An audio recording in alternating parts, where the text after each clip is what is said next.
Welcome to the story. Don't forget to like, subscribe, and support me.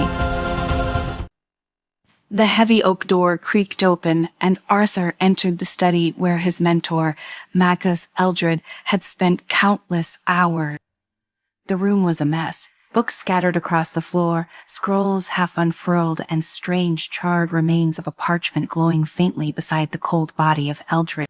The stillness of the room felt wrong, unnatural. Arthur stood frozen in the doorway, staring at the lifeless form of the man who had taught him everything he knew about magic. The man who had been like a father to him.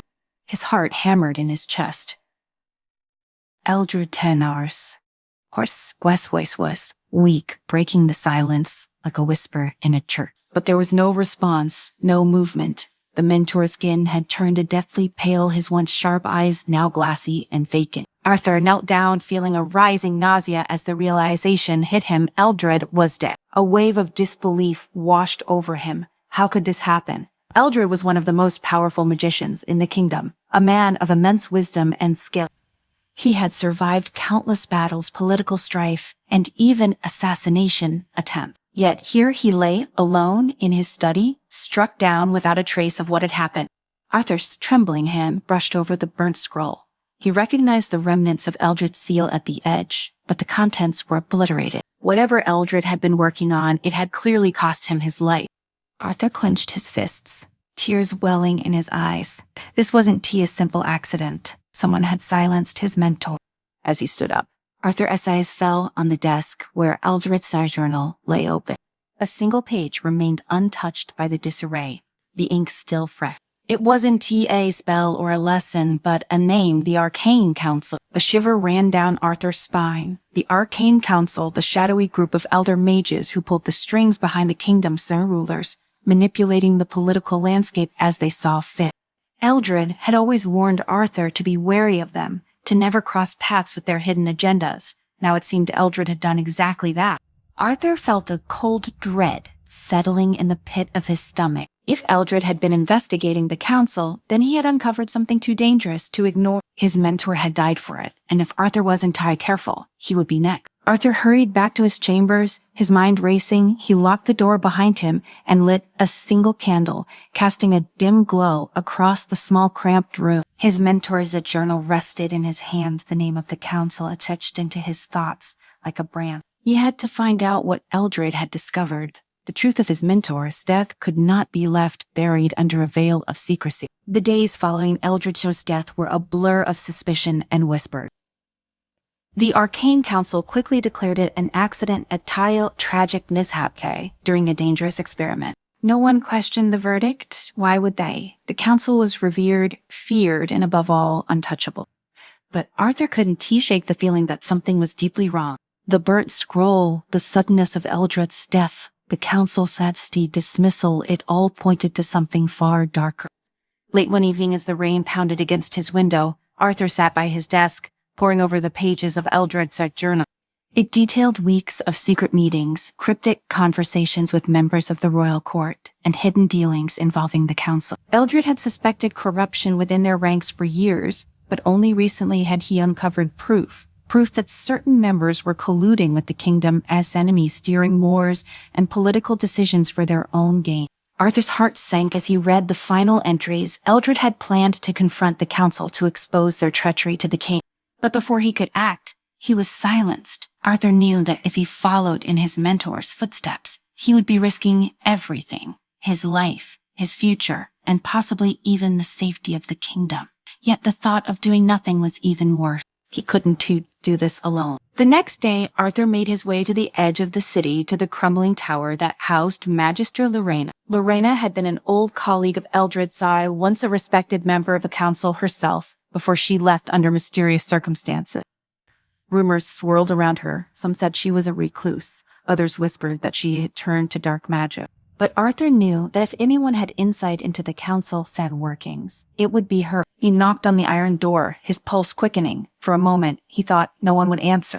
Then, with a creak, the door opened, and Lorena's sharp, piercing eyes met his. She was older than he remembered, her once dark hair now streaked with gray, but her presence was as commanding as ever. "Arthur," she said, her voice cool and measured, "I wondered when you would come."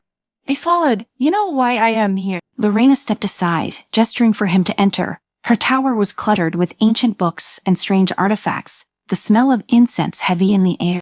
She moved with the grace of someone who had long since mastered the art of observation, her eyes never leaving him. You seek answers, she said as she sat in a high-backed chair, folding her hands in her lap. But I am not sure you'll like what you find. Arthur took a deep breath, the weight of his decision pressing down on him.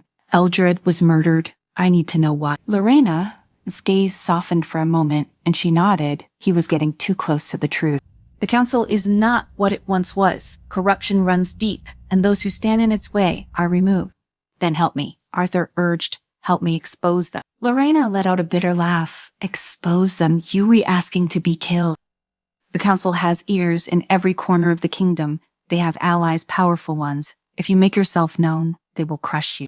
Then what am I supposed to do? Arthur asked, frustration creeping into his voice. Just let them get away with it. She was silent for a moment, then leaned forward. If you're serious about this, you'll need allies, people you can trust, who have nothing to lose. There's a group hidden within the kingdom. They call themselves the Silver Hand.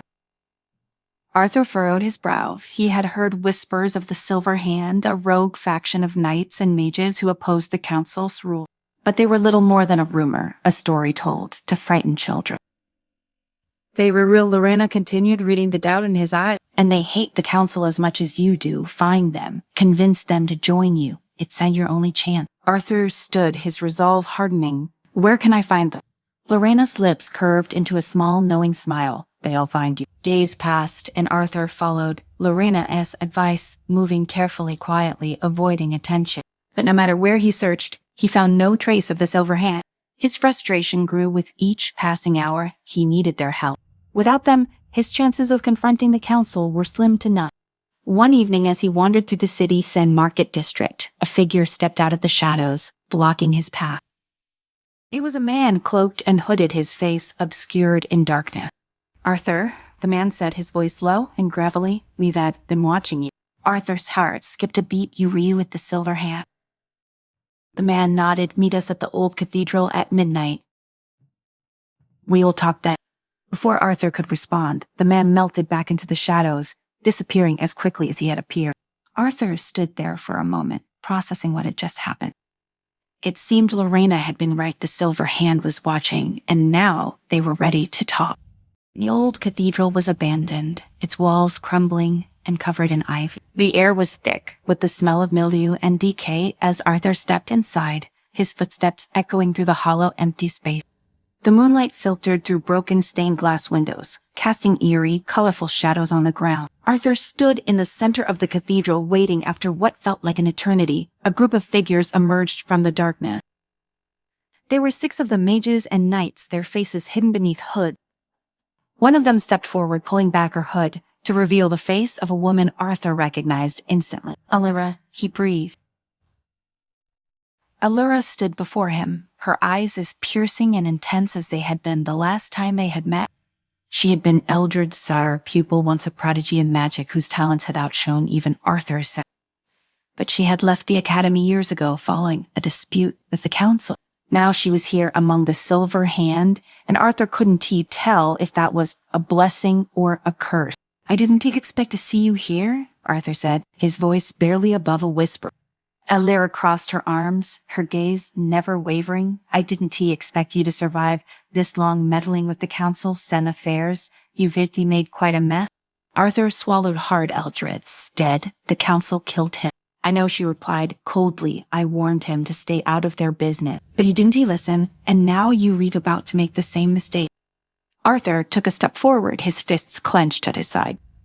I don't have a choice. The council is corrupt. They're recontrolling the kingdom for their own gain, and if we don't try to stop them. Allure cut him off with a sharp laugh. You think I am here to help you on some noble quest? The Silver Hand has no interest in your personal vendetta. Arthur, we have our own plan. Arthur's stomach tightened. He had come here hoping to find allies, but Allure's words felt like a door slamming shut in his face. He was about to speak when another figure stepped forward. One of the knights from the group. He removed his hood, revealing the weathered face of Sir Gawain, a man Arthur recognized from the royal guard. We do have an interest in bringing down the council, Gawain said. his voice steady and authoritative. But Alara's right. This isn't about revenge. It's about restoring balance to the kingdom. If you were serious about this, you'll need to prove yourself. Arthur met the knight's gaze, his resolve hardening. What do you want me to do? Gawain glanced at Allure before speaking. The council has agents everywhere, and they've been tightening their grip on the royal family. King Aldrich has fallen under their control, but there is still hope. His daughter, Princess Isolde, is sympathetic to our cause. We need you to deter her, convince her that the council's influence must be broken. Arthur hesitated. You think the princess will listen to me? Gawain's expression darkened. You'll need Allura's help for that. Arthur's eyes flicked to Alara, who was watching him with an unreadable expression. He could see the reluctance in her stance, the same old tension between them. They had never been friends, always rivals, but now it seemed they had no choice but to work together. We leave tonight, Allura said, her tone clipped and businesslike. We'll need to move quickly if we want to avoid the council's spy. Arthur nodded, though the knot in his stomach tightened further. The thought of approaching the royal family with a message of conspiracy and corruption was daunting. But he knew there was no turning back now. Eldred had died for this, and Arthur wouldn't let his mentor's death be in vain. As they left the cathedral, Arthur couldn't shake the feeling that he was stepping deeper into a world of shadows, one where trust was scarce and betrayal lurked around every corner. The journey to the royal palace was swift and silent, the streets eerily quiet in the dead of night. Allura led the way with the confidence of someone who had navigated these paths many times before. Arthur followed closely, his thoughts swirling with uncertainty. He had trained his whole life to master magic, but politics, that was an entirely different battlefield. When they reached the palace, Allura used a simple illusion spell to slip them past the guard. They moved through the vast halls, their footsteps muffled by the thick carpets, until they reached the private quarters of Princess Isolde. Arthur's heart raced as Allura knocked softly on the door. After a moment, the door creaked open, and a young woman with dark, intelligent eyes peered out. Princess Isolde was as beautiful as the rumors said, but there was something more, an aura of quiet strength that Arthur hadn't expected. Allura, she said, her voice hushed but urgent. You shouldn't be here. Allura stepped forward, glancing over her shoulder. Before speaking, we need to talk Isolde. It's about the council.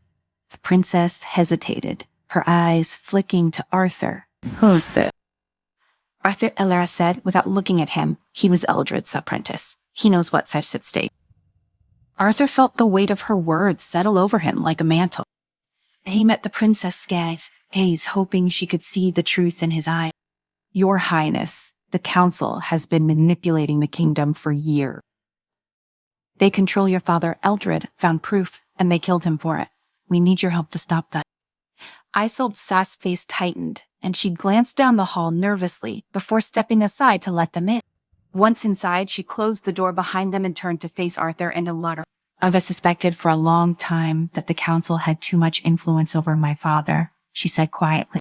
But there's nothing I can do. The council controls the court, the guards, even the mages, loyal to the crown.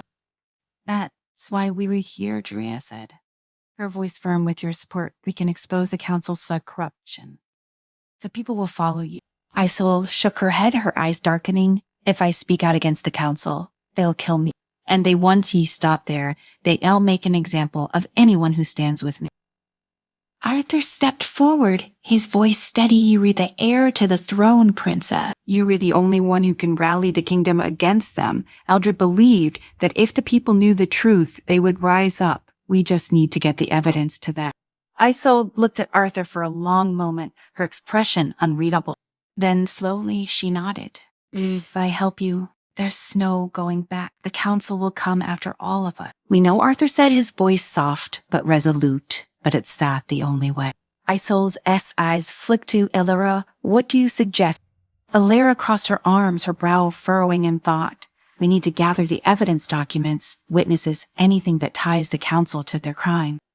Then we'll have to release it all at once publicly. We'll need to move fast. The council already suspects something, and they won. To hesitate to act if they think we are a threat. Isolde's mouth set in a thin line, and she nodded again. Very well. I'll do what I can to help, but we'll need to be careful. As they discussed their plan, Arthur couldn't shake the feeling that they were playing a dangerous game, one where every move could lead to disaster.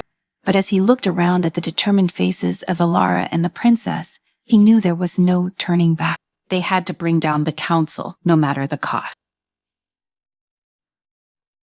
The next few days were a blur of secret meetings and whispered conversation. Arthur, Alara, and Isolde worked tirelessly to gather the evidence they needed, slipping past the council's spies and using every resource at their disposal to stay one step ahead.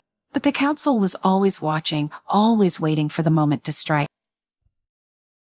It was only a matter of time before they made their move. Late one night, as Arthur was poring over Eldred's cell notes in his chambers, a sudden knock on the door startled him. He stood, his hand instinctively reaching for the dagger he kept hidden beneath his cloak. When he opened the door, he was met by a familiar figure, the warden, the council, as enforcer. "Arthur," the warden said, his voice low and menacing, "you've been very busy." Arthur's heart pounded in his chest. He had known this day would come, but he hadn't expected it to be so soon. "Stay out of this, warden," Arthur said, his voice steady despite the fear coiling in his stomach.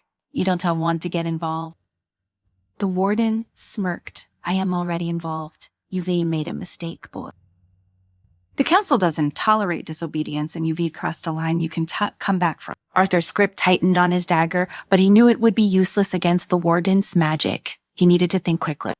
Before he could respond, the warden raised his hand, and a blast of energy shot toward Arthur, knocking him back against the wall. Pain seared through his body as he struggled to regain his footing, but the warden was already advancing, his eyes glowing with dark power. Arthur forced himself to stand, his vision swimming. He had to act fast. With a flick of his wrist, he summoned a spell, sending a wave of magic toward the warden. It wasn't strong enough to defeat him, but it bought Arthur the precious seconds he needed to make his escape. He bolted through the door, his heart racing, as the warden's furious shouts echoed behind him. Arthur knew he'd have little time before the enforcer caught up. He needed to get to Alara and the princess. They had to act now, or everything Mehdi worked for would be lost.